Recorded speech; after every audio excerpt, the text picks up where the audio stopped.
नमस्कार, CG news plus 24 में आपका स्वागत है। सबकी बात सच के साथ। तो चलिए रुक करते हैं आज की प्रमुख खबर पर। चैन से नहीं बैठूंगा, सार्वजनिक पद पर 23 साल पूरे करने पर बोले पीएम मोदी, अभी बहुत कुछ करना बाकी। पहले गुजरात में मुख्यमंत्री और फिर केंद्र में प्रधानमंत्री के रूप में सार्वजनिक पद पर रहते हुए 23 वर्ष पूरे करने के मौके पर प्रधानमंत्री नरेंद्र मोदी ने सोमवार को भारतीयों को आश्वस्त किया कि वे जनसेवा के लिए बिना थके और भी अधिक जोश के साथ अथक परिश्रम करेंगे और तब तक चैन की सांस नहीं लेंगे जब तक कि विकसित भारत का सामूहिक लक्ष्य पूरा नहीं हो जाता। मोदी ने कहा कि पिछले कुछ सालों में बहुत कुछ हासिल किया गया है, लेकिन अभी भी काफी कुछ किया जाना बाकी है। उन्होंने एक्स पर कई पोस्ट किए, कहा सरकार के मुखिया के रूप में 23 वर्ष की अवधि पूरे होने पर मुझे आशीर्वाद और शुभकामनाएं देने वाले सभी लोगों का हार्दिक आभार। 7 अक्टूबर 2001 को मैंने गुजरात के मुख्यमंत्री के रूप में सेवा करने की जिम्मेदारी संभाली थी। ये मेरी पार्टी भाजपा की महानता थी कि उसने मुझ जैसे कार्यकर्ता को राज्य प्रशासन का नेतृत्व करने की जिम्मेदारी सौंपी। सीएम बनने पर कई चुनौतियां सामने थी। मोदी ने कहा कि जब मैंने मुख्यमंत्री का पद संभाला था तो गुजरात कई चुनौतियों जैसे 2001 का कच्छ भूकंप, इससे पहले सुपर साइक्लोन, भयंकर सूखा और कई दशकों के कांग्रेस का कुशासन जैसे लूट, सांप्रदायिकता और जातिवाद का सामना कर रहा था। जनशक्ति से प्रेरित होकर हमने गुजरात का पुनर्निर्माण किया और इसे प्रगति की नई ऊंचाइयों पर पहुंचाया, यहाँ तक कि कृषि जैसे क्षेत्र में भी, जिसके लिए राज्य को पारंपरिक रूप से नहीं जाना जाता था। उन्होंने कहा कि गुजरात के मुख्यमंत्री के रूप में उनके 13 वर्ष के कार्यकाल के दौरान राज्य सबका साथ सबका विकास एक उज्जवल उदाहरण बनकर उभरा, जिससे समाज के सभी वर्गों के लिए समृद्धि सुनिश्चित हुई। मोदी ने कहा कि 2014 में देश की जनता ने भाजपा को रिकॉर्ड तोड़ बहुमत दिया और उन्हें प्रधानमंत्री के रूप में सेवा करने का मौका मिला।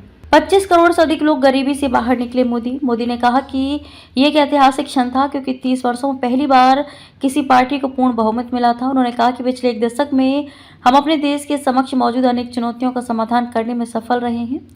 25 करोड़ से अधिक लोग गरीबी के चंगुल से बाहर निकल चुके हैं। भारत 5वीं सबसे बड़ी अर्थव्यवस्था बन गया है और इससे विशेष रूप से हमारे एमएसएमई, स्टार्टअप क्षेत्र तथा अन्य को मदद मिली है। उन्होंने कहा कि मेहनतकश किसानों, नारी शक्ति, युवा शक्ति और गरीबों के साथ साथ समाज के हाशिए पर पड़े वर्गों के लिए समृद्धि के नए रास्ते खुले हैं। पीएम ने कहा कि ये बड़ी बात है कि आज विश्व हमारे साथ जुड़ने, हमारे यहाँ निवेश करने और हमारी सफलता का हिस्सा बनने के लिए उत्सुक है। साथ ही भारत वैश्विक चुनौतियों से निपटने के लिए बड़े पैमाने पर काम कर रहा है, चाहे वह जलवायु परिवर्तन हो, स्वास्थ्य सेवा में सुधार हो, सतत विकास लक्ष्य हासिल करना। आपको बता दें कि प्रधानमंत्री मोदी ने 7 अक्टूबर 2001 को पहली बार गुजरात के मुख्यमंत्री के रूप में शपथ ली थी और इस पद पर लगातार 13 साल तक रहे। इसके बाद वे 2014 में देश के प्रधानमंत्री बने और गत जून महीने में उन्होंने लगातार तीसरी बार देश की कमान संभाली। राष्ट्रहित और जनसेवा को समर्पण का अद्वितीय उदाहरण। सोमवार को कई नेताओं ने मोदी को बधाई दी। गृह मंत्री शाह ने एक्स पर अपनी पोस्ट में लिखा कि एक व्यक्ति अपना पूरा जीवन राष्ट्रहित और जनसेवा को कैसे समर्पित कर सकता है। ये 23 वर्ष की साधना उस अद्वितीय समर्पण की प्रतीक है। उन्होंने लिखा कि मेरे लिए ये सौभाग्य की बात है कि मैं मोदी जी की इस यात्रा का साक्षी रहा हूँ। मोदी जी ने ये दिखाया कि कैसे गरीब कल्याण, विकास, देश की सुरक्षा व वैश्विक पहचान को मजबूती देने के कार्य समानांतर किए जा सकते हैं। शाह ने कहा, उन्होंने समस्याओं को टुकड़ों में देखने की जगह समग्र समाधान का विजन देश के सामने रखा। बिना रुके, बिना थके, बिना अपनी परवाह किए देश और देशवासियों के लिए समर्पित ऐसे राष्ट्र साधक मोदी जी को सेवा और समर्पण के 23 वर्ष पूर्ण करने पर बधाई देता हूं।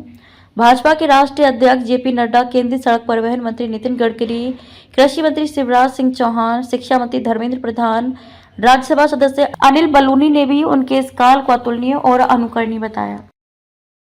खबरों में अब तक के लिए बस इतना ही। फिर होगी आपसे मुलाकात ऐसी ही किसी बड़ी और खास खबर के साथ।